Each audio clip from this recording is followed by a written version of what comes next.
more than just steel and gears. It pulls you in and doesn't let go.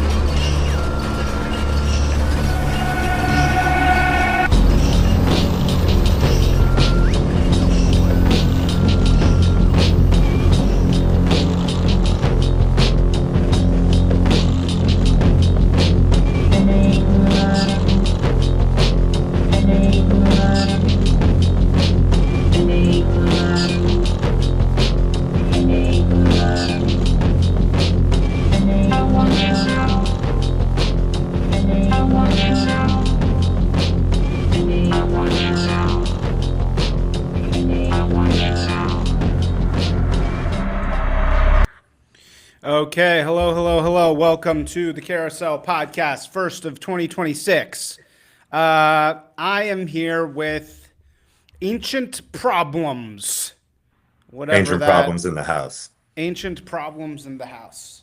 We have some ancient problems going on.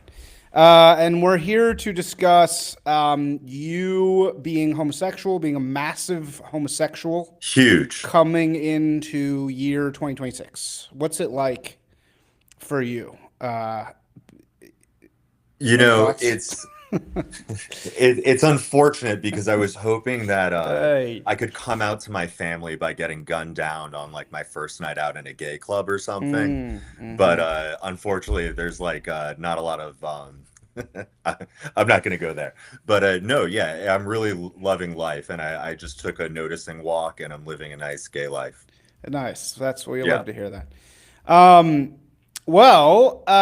Yeah. So no, in actuality, you are a very cool Substack writer, and we wanted to continue the discussion around Jacob's piece, The Lost Generation, and also tie in another piece by Helen Andrews where she's calling it the Great Feminization, where she's basically, ripping off things that I and others have been saying forever, which is that there was a tipping point in the workplace at a certain point, and it became hyper feminized at that point, and that kind of ruined everything. There was also an article in the New York Times saying, did women ruin the workplace or something? Which is so clearly this idea that this tipping point was reached with women in the workplace, and that really changed everything, is even go into the mainstream, because I think women experience this themselves, Now, the way that so you have a piece titled It's Not Feminization, It's Androgyny, which I think has an interesting thesis that we'll talk about, which is sort of like, actually, the problem here is not femaleness, it's something else, which is a great take. I'll just say my connection between these two pieces, and let me just lay this out a little more clearly for the audience. So Jacob's piece, obviously, he was a guest on here, exploded the entire world, and it was about how white millennials in particular, had been discriminated against for many years, and how much that affected. Oh, where'd you go? He left. Where'd you go?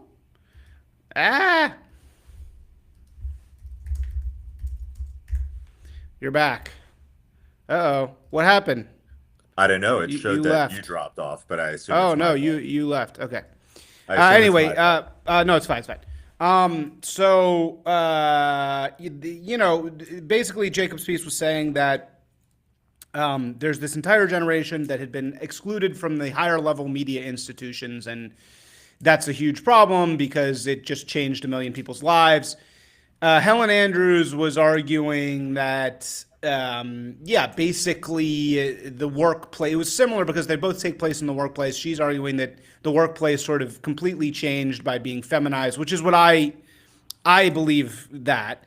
I think the tie-in with Jacob's piece is, in Jacob's piece, he's saying, how did this happen, right? Well, how did it occur that white people became purged? White young people became completely purged, for especially straight ones, from the mainstream prestigious media institutions. And he says, I have no idea. Nobody knows, Right. But my and I said this to him. I don't think I said this to him in the call, but I said this to him privately. Was yeah, we do know why. The reason why is because inside these organizations, we reached a tipping point where women went from 30% of the managerial layer in these, particularly in the prestigious media organizations, right? This isn't true across all work, but it is true in those places that Jacob's talking about. Particularly in there, it went from 30% to 75% in the span of maybe 10 or 15 years, of 20 years. And once it hit that tipping point where all the managers or 85% of the managers of your business are women, it just changes fundamentally. The thing fundamentally changes on a very serious level. So that is why I think the woke purge of white men happened. Now, tell us what you think of all this, and tell us the point that I think maybe we disagree. The point you're making in your piece. All right, so I'm not quite sure that we're disagreeing as much as I can kind of satisfy both things here, which is to say this. So I do totally agree. If you have a spectrum between male preferences of how you run a workforce and female ones, we did slide further away from men's and much closer to women's. Let's just pick an arbitrary number and say, instead of going 50-50, we're at 60-40 in favor of women. Just arbitrary number. It could be better or worse. Doesn't matter. My point is it did slide further away from what men would like and closer to what women would like. However, my point is not that I think feminization is the wrong framing, and here's why. When I think of feminization, I think of giving Richard Hanania bottom surgery or something, okay, right? Putting lipstick on him. Physical feminization. Turning him into a sissy, right? Trying to make him into a pretty woman, okay? What these people do is make women into frumpy land whales, okay? They're not feminizing anyone. It's what I say in my piece is in the same way that we can't have a push-up contest and a farting contest and use a bunch of slurs, women cannot show up to the office with areola showing. You can't be a bimbo or a ditz either. You can't be macho, but you can't be hyper feminine. What you get is this weird gray librarian kind of archetype. And the male versions of this are Ezra Klein and Matt Iglesias. You have to be somewhat sexless if you want to be EHC. And my main argument... EHC? Sorry, what's EHC? Elite Human Capital. It's actually Richard Hanania's coinage. My thesis... all these things everyone's bumping up against. What Jacob Savage is running into, Helen Andrews, you and me in the workforce, but also what Nate Silver calls blue skyism. It's just the moral and aesthetic preferences of elite human capital, the people who run the US. And if the US was run by Persian royalty, the elites would have that kind of vibe, and all the institutions would somewhat conform to that shape. But because in this country we're run by elite human capital, what you get is not an office that was run according to real women's preferences. We'd be eating snacks. There'd be some crafts going on. You could take a snooze, we have a little bit of this. Yeah, I agree. But I'm saying the snacking, there's definitely the overwhelming amounts of snacking. Here's the example I use in my piece. If it were really truly run by women, they wouldn't be shaving their legs so much. You know what I mean? They still, even though they're not the best now, they still put on some effort. All women complain about how much time it takes them to get ready for the office. And I think if it were really run by women, they'd have hairy legs and they'd be farting in front of each other. And it would be less dainty. Well, that sort of raises the question, which is more feminine, hairy armpits or shaven armpits, right? And sure. I don't know the answer to that, because that's sort of impossible to answer a question, right? I mean, what's actual femininity? Is actual femininity not shaving your armpits, or is actual femininity shaving your armpits? I personally would argue that femininity is shaving your armpits. Well, so right? Here's where I would make a distinction. to give a shout out, one of possibly my favorite Substack piece ever. Crypto Gal has a piece where it's titled something along the lines of masculinity is real, femininity is fake. Okay. And I won't recap the whole piece here, but the distinction I'll draw is that what women want is not synonymous with femininity. Okay. So, like, what women want is to not have to bust their ass at the office. Okay. But that has Yeah. nothing to do with being feminine. That's just a preference. Every normal person wants that. Okay. Sure. It's Yeah. not feminine or masculine. Hmm. Feminine is putting lipstick on. It's wearing Yeah. heels, shit like I that. would agree with that. I would And agree with women that do for sure. not want that. They don't want to put stockings on in the morning and spend an hour doing their hair and shit. I see what you're saying. Yeah. They're It's like different. so yeah, so it's like actually right. The most feminine thing would be if we were living in Mad Men world and the women were, Bingo. just like bimbos. Yeah, on the other hand, in the Mad Men world, the men also put a ton of effort into their appearance, right? I mean, that's also, you know what I'm saying? Yeah, yeah, Right? yeah, yeah, sure. I'll agree with that. I mean, I think once we start hopping between eras, there's some other factors we'd have to kind of like disaggregate out of there. But I would say in contemporary society, at least if we're talking 2026, like Ezra Klein, there's a look one way you can identify these people is, I mean, just physically, like I'm never gonna blend in with these people, okay? But like if you can cross your legs real skinny like that, you're EHC, or you're at least not precluded from being EHC. And there's a way, like these guys, their pants always look like high waters. You know what I'm saying? Like Mm. it's like they're trying to hide an erection like all the time or something. They always sit like they're embarrassed that they have a dick. What's that called? That's called cock shame. Yeah, they're cock shamed all the time. Yeah, like they never Yeah. pass the green line test, right? Yeah, see, but it's like it's interesting. It's sort of it's an interesting point, right? Because what would the feminized workplace actually look like? I mean, it's like because right, what does it actually mean to be feminine? And but so tell me, like, okay, blue. Let's go through what these other thinkers are saying. What, and I still don't really get how your point is affecting Jacob's piece. But what does Nate Silver mean by blue skyism? What does he mean by that? Okay. So he outlines like three basic things. I'm going to just go directly to his article so I don't fuck this up, but I do list them too. Um, Actually, I'm just going to go back to my piece. But basically, he's talking about things like catastrophism. Like on Blue Sky, if you want to make a point, what you don't do is like make a very plain statement like, I think that pollution is bad. You say like sea levels are rising, and if we don't do something about it in the next 9 years, we're all dead. They Mm-hmm. always try to get what they want through catastrophism. There is a tone policing scoldy vibe, like Mm-hmm. school Mm-hmm. marmish, to speak in the parlance I know you're familiar with, like a longhousey vibe. Yeah. That was, and I think the third one that he lists, but Andrews does Your not list, sound is is like a little clicky. You're clicking a little bit. Is there a way you can not be clicking? Ah. well, it's fine. I don't really give a shit. But can you hear Is me there a way to better? like it's like just clicking. It's like very clicking. Is there Uh, the a only can you thing I switch can your think is if my hands were disrupting the mic or No, no, no. something. It's like clicking on the thing. Are you just using your normal computer mic? I am. Let me just maybe try like turning it. All right. You know what? It's probably fine. I can also clean it up afterwards, so I can run it through this AI thing. So, it's probably fine. Let's just keep going. I think you're good. I Okay. think you're good. So my point is the third thing is credentialism.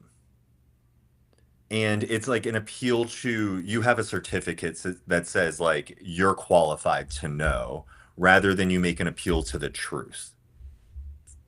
And so Yes. these are all very longhousey vibes. I don't dispute this. My main thing is I think that if people keep trying to attack what looks to me like one target, it's all the same target. If you try to attack it by attacking feminism, you're going to mobilize this antibody response that is chivalry. It's defending women, white knighting. Yes. And Sure. it's a Yeah. totally normal thing for people to Yeah. have that. It's biological. Totally. And there's just something about knowing that, like, when you come of age and you talk to women, telling women that you love them and you want to fuck them the second you meet them is not the way to get it done. You have to pretend you don't want it so much. If we are like, hey, feminism's bad and women suck, it's not going to get us anywhere. And so a part of my like trying to draw this as one grand theory, I put it this way. Nate Silver writes about blue sky or blue skies because the people on blue sky annoy him. Helen Andrews writes about women, and I write about a little because Richard Hanania annoys me. Okay. Yeah. All right. Fine. Fair enough. But Very, like, very niche. I notice everyone perspective. sees the problem as their particular.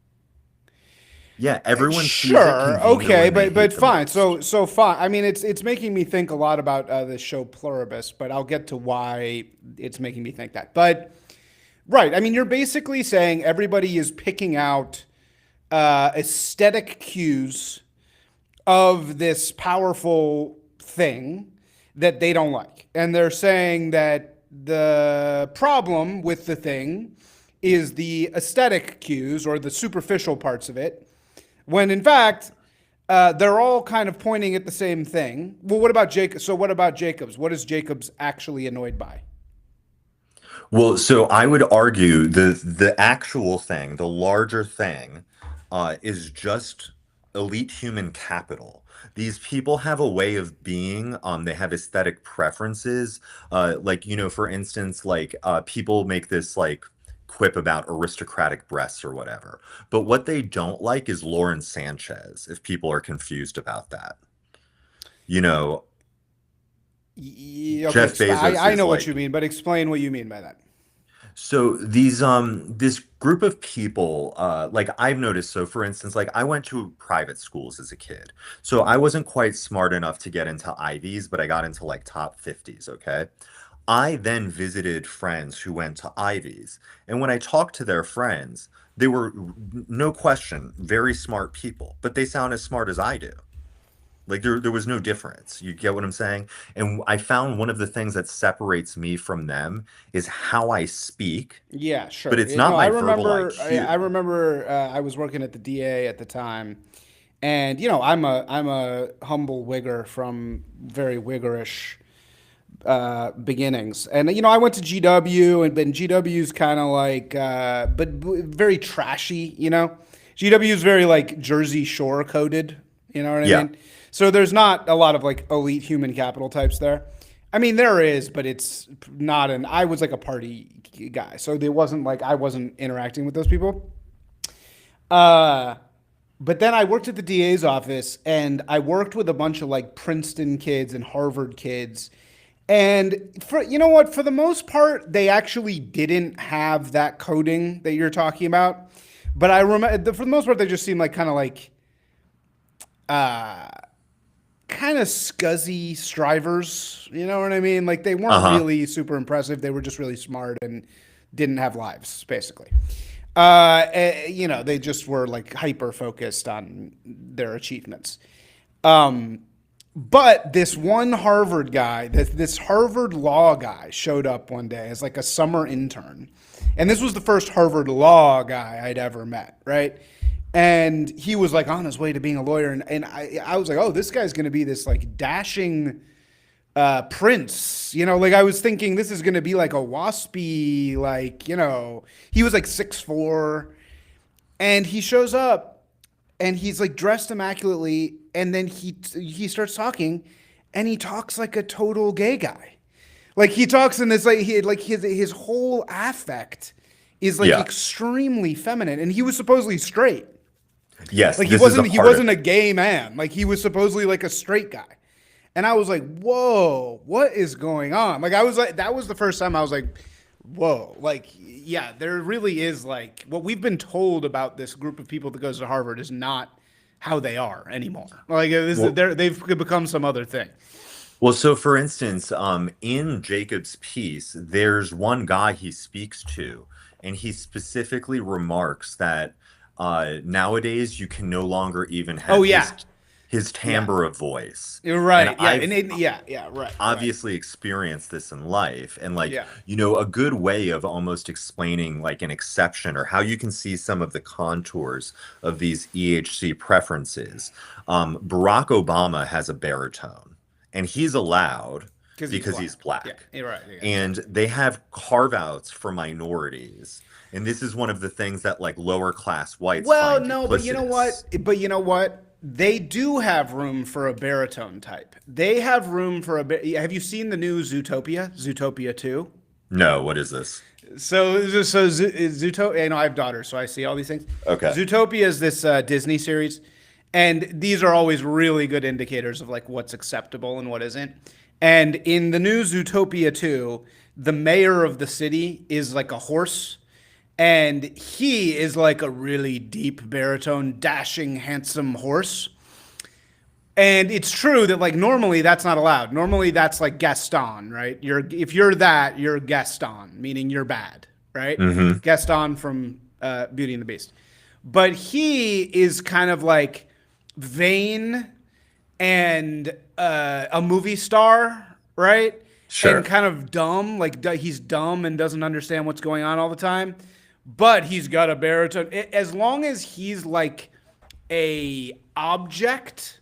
Yeah. It's so funny that it's like now we sound like feminists in the 1960s, right? We're like complaining about being objectified.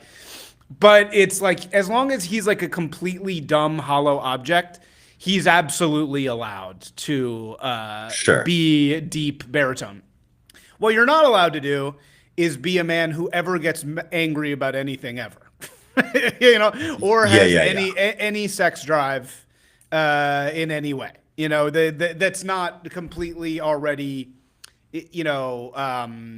approved because you're a dashing superhero, right? Yeah, like you're not allowed to be a man outside of like a very, very narrow, empty, sort of Yeah. a hollow projection of dashing, handsome man with deep voice, right? You So can be like the prince, but that's it. so one of the points I make is that something that elite human capital hate, Well, they sorry, go ahead, sorry. they hate any reminders of sexual dimorphism. Anything that shows that blank slatism is bullshit, they hate if you talk about it or announce it. Like they like if you call someone like a black guy, their skin crawls. They just can't handle it, like you have to find some other way to talk about the one single black guy, like they hate any reminders that like you noticed anything. Sure. And Well, uh no. You mean they hate immutable characteristics. That's what you're saying. Well, specifically you mentioning or noticing them. You get what I'm saying? Like, Yeah, that's a big Dugan thing. yeah, Dugan's and very good so on this. He's very good if on this, you, and he talks a lot about the biggest threat to them is immutable tribes, immutable characteristics, and that's why they attack those things so intensely because those are a natural threat to a system that wants to boil everybody down to interchangeable cogs because that's the cheapest thing, right? So yeah, I anyway, mean that's definitely part of it. It's like, to, talk about the latest slop cycle for a second. There's that interview of Pal Ramos with those two people from Based Camp, Malcolm and Simone Collins, and it's yes. she's that former Vice reporter, and she's like sitting there on the chair, and she's like, well, black people are genetically no different from any other group. And like, she knows, as Glow says, she's doing the goofy schmoofy face. She's pretending not to know. So you think she does know?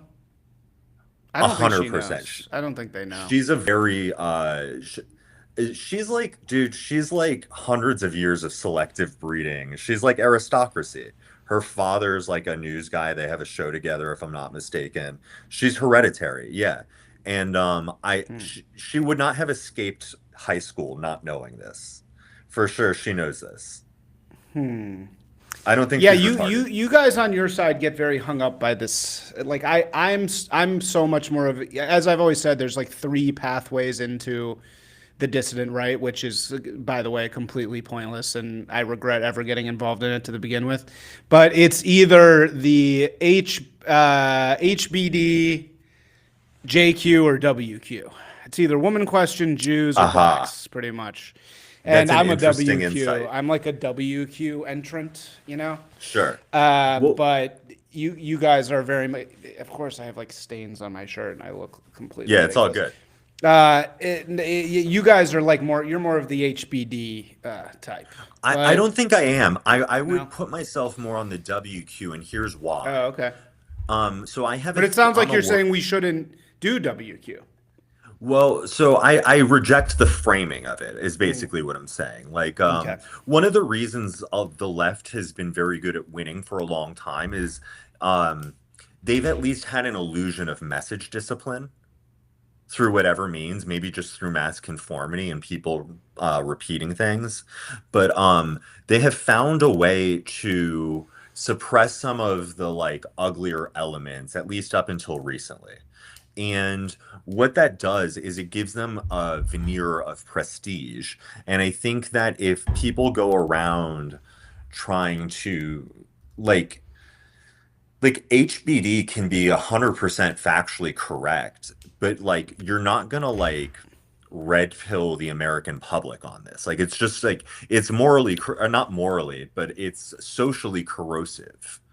It's like a problem. There's a reason noble lies exist, and I'm kind of calling not for like mass dishonesty, but like I think that if telling the truth gets you shot, it's okay to bite your tongue now and then and like be a little Straussian here and then. What I was going to say is STEM guys Sure. I find are way they're they are not as chipped on their shoulder about women as word cells like me are. Because if you're a STEM guy and you're like a quant, when are you like competing with women Yeah, really? Like, exactly. Yes, they but don't. if They don't see it. That's why it's like uh-huh, you really can't see it. Like I have friends who are, groypers, and they are particularly obsessed with Jews because their limited interactions with Jews are all with the Jews being above them, right? Because they work in construction, or they work in, their landlord is Jewish, but they don't really have any actual interactions with them. So it's like this kind of like distant thing.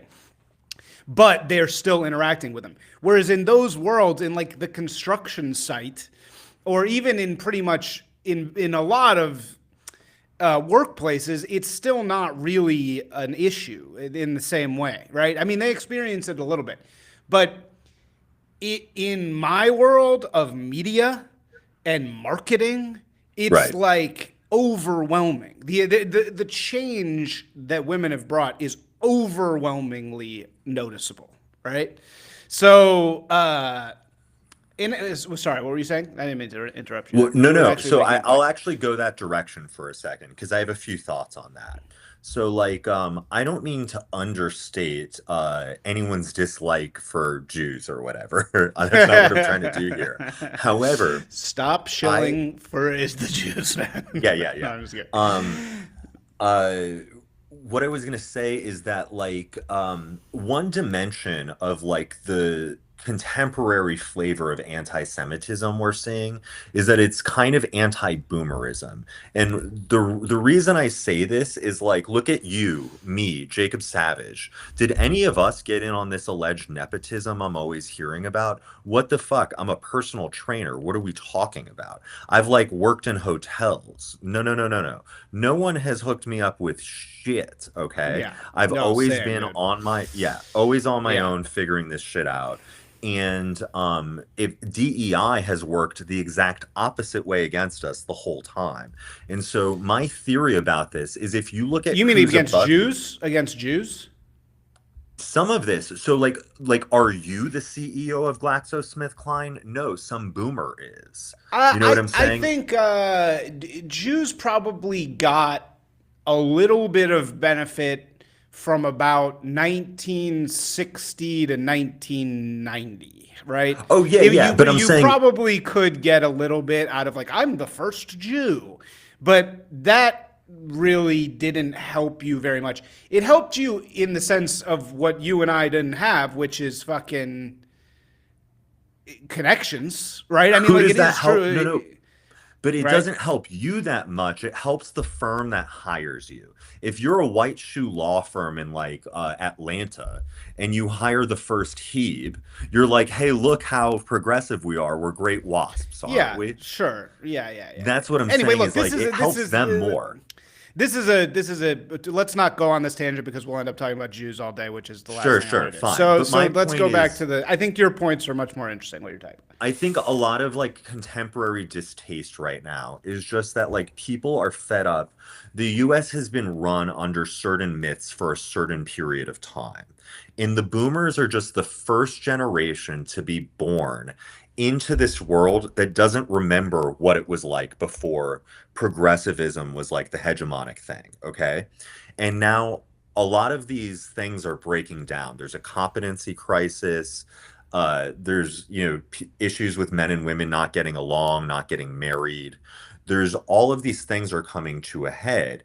And I think that a lot of the things that the boomers worshipped, which is maybe like their own sense of being liberal, of being inclusive of women, inclusive of Jews, inclusive of Black people, that people want to reject it just out of being ticked that like they think a lot of the things they've been told are bullshit.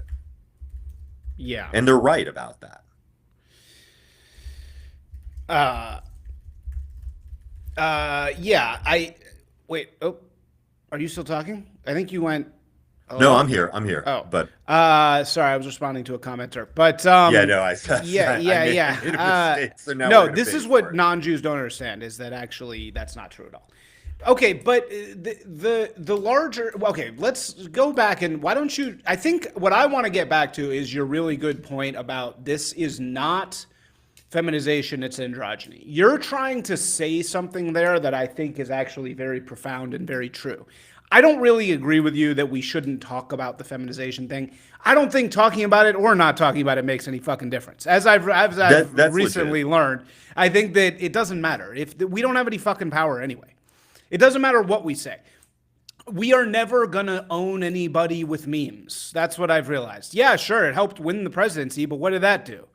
Not a lot. Uh, I mean, like maybe a little bit. But I mean, okay, I'm not saying not a lot in general, but to solve this particular problem we're talking about right now, not a lot, right? That's all I'm saying. So, like, look, I'm still a Trump supporter, et cetera. I'm not trying to like shit on Trump, but all I'm saying is, I don't think talking about women or not talking about women, there's no strategy to be had because there's no solution. There's no solution. What could we possibly do? There is simply no way to reverse the whether you want to call it the feminization or the HB or the what are you calling it, the elite human capitalization of the workplace. There is no way to reverse it. There's only one way, and that's massive global war. And we're, in my opinion, now that I'm looking at it, we're just waiting for that. There's nothing we can do. I mean, we can start businesses like I have. We can, grow some fucking balls and on a day-to-day basis, not get into white knightism, not be cowering and afraid and et cetera, et cetera. We can all do that every day, but that's not going to fucking fix it, man. It's too late. It's over. What are you gonna do? I think fire every hold on. woman that works for fucking Warner Brothers. So It's not gonna happen. But all right, okay. But these things are not the only options. Like it's not just Like, this thing what else or could you that. do then? Maybe it's multiple choice. And so one of the things is the way you framed it is by talking about it, I won't fix it. And like I'll just drop the point to you and say you're correct. That doesn't mean the only reason you could talk about it or not talk about it is to fix it. So for instance, like what if something I want to do is disenchant people of this war between the sexes. And I'll put it to you this way. All right, look, I used to work sales in New York. And this is a great thing with the screens we have going here. You would be sitting on one side of a desk traditionally, and I'm sitting on the other side of the desk, and I'm asking you for money, and you're looking at me roughly the way you're looking at me now, and you're like, Okay. this fucking piece of shit thinks he's gonna get a credit card off me, and I'm like, no, no, no, it's a good idea, blah blah blah. You know you want it, you said. But I found that when I took my office and I rearranged it and I made the desk kind of pushed up against the wall and I put a bench in and I made my prospects sit next to me, the screen was, we're both looking at it on the same side. Ah, interesting. Nice. And Yeah, all I of a like that. sudden, people's guards are pretty dropped, especially like if you're a big guy, people can feel boxed in, whatever. So I want to get their guard down. And Sure. what I want to do is take the heat off of women trying to tune every guy they see on the way to the grocery store up for whatever malady they're having in their life and start to explain that, like, it's not that guy. He's just some random fucking dude on the road or whatever. A lot of these issues are downstream of the people who rule us and are in power in institutions. And if you're going to be ticked at anyone, you should not like the opposite sex because, like, if you're not having sex or you're pissed off all the time, it just makes a shittier world. Well, I certainly agree with that. I don't think it's like women's fault. You know, I don't think it's like it's like the same with like trans people, right? I don't think it's like I don't hate trans people. It's not like I like But you, see a trans person and I'm like throw them in jail. I'm aesthetically completely disgusted by them, but I don't hate them. I don't think they should be like killed. It's not their fault.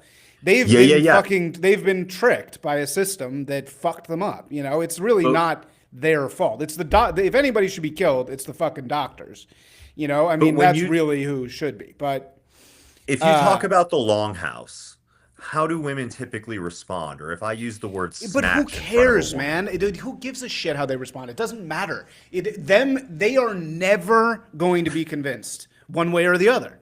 It's what are you? You're supposing. I like your analogy of oh, you got to warm the people up. You're big. You're going to sit next to them, etc. That's all, of course, true. But that assumes that there is a solution. That assumes that there's a deal to be made.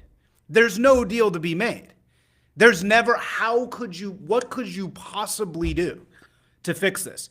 The only thing you could possibly do is either create an entirely new civil rights free economy, which is what I'm trying to do, uh-huh. or just blow the whole fucking thing up. There's no other way. You can't, what are you going to mass fire every woman But with a okay, marketing but degree? It's I never going to think happen.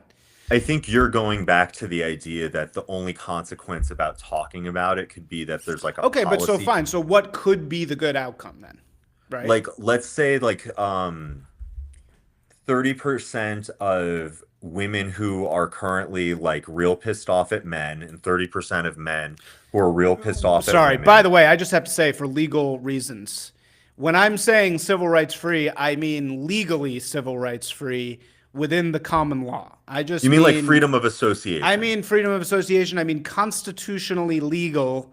I mean civil rights free in the sense that we aren't illegally bogged down by phony civil rights expectations.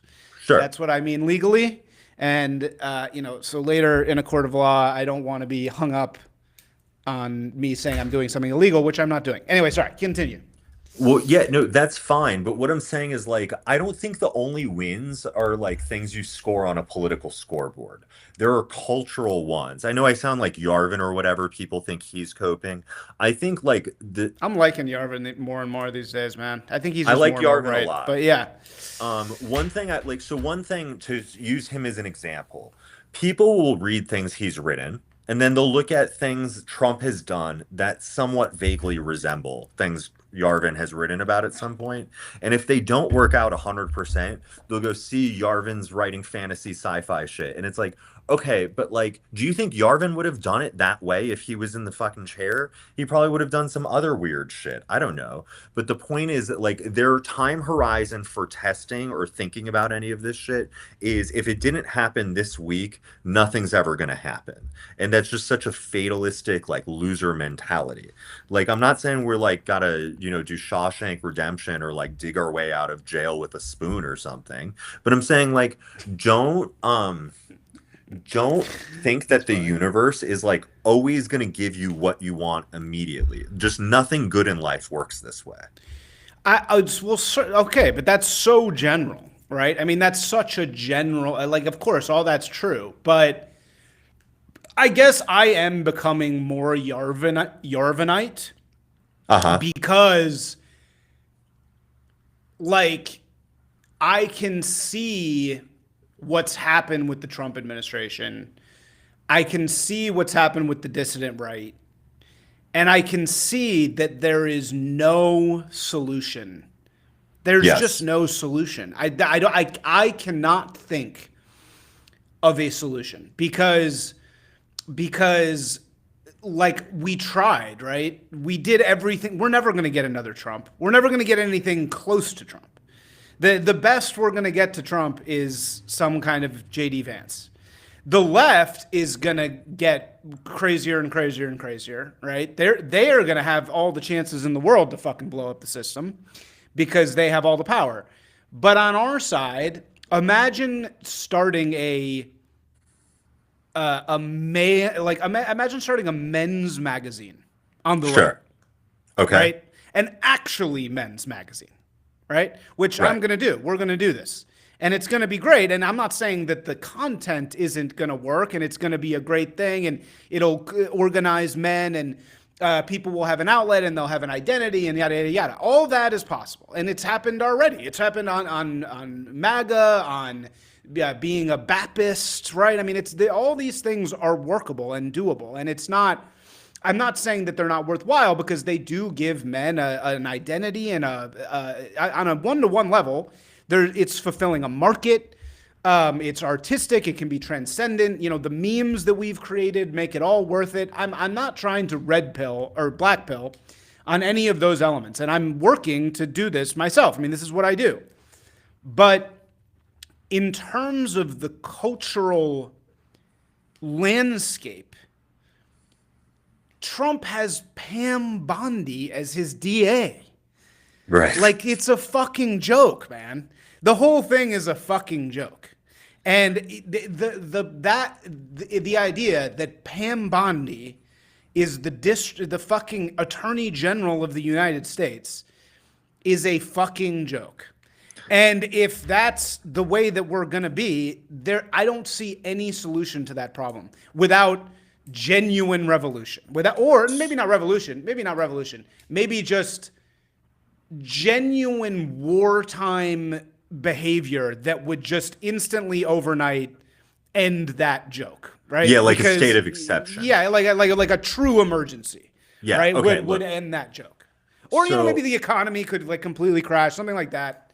But outside of that, I don't see how slow change because think about it, every Pam Bondi, and let's not even talk about the left, just on the right, every Pam Bondi, every marketing degree offered by every university, every law degree offered to every woman, that's just replicating Pam Bondi times a million all the time, forever.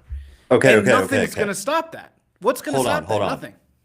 Okay, so I'm going to slightly contradict something I wrote in an essay to make a point here, but I'm going to name a handful of people from the Trump cabinet, and I want you to tell me like who stands out. Okay, so the people are Kash Patel, Pam Bondi, Tom Homan, and Stephen Miller. Which one of these things is least like the others? It's not a race or a gender thing. Interesting question. Think about it in terms of like, if you were going to invite someone to a dinner party, or drinks. I guess I'd say Stephen Miller, probably. Yeah, and what does he have that's different than those others? What's his defining characteristic? I guess he seems like he's smarter. He seems like Yeah, he's like a level smarter. But like even just aesthetically looking at him, what he is basically somewhat passable as elite human capital. Now, the point I make in my piece, okay, you got to say what elite human capital is. He sits like a god. Yeah. Okay. He sits like a guy, which is verboten. He should be crossing his legs. But he is basically conversant. Didn't he go to Duke? He blew up the Duke lacrosse thing, right? Like, yeah, I think so. He is elite human capital, which is like Kash Patel has a lazy eye. Pam Bondi probably has fake tits or whatever, a spray tan. You can't do that if you want to work at like a marketing agency in Manhattan. That's not cool.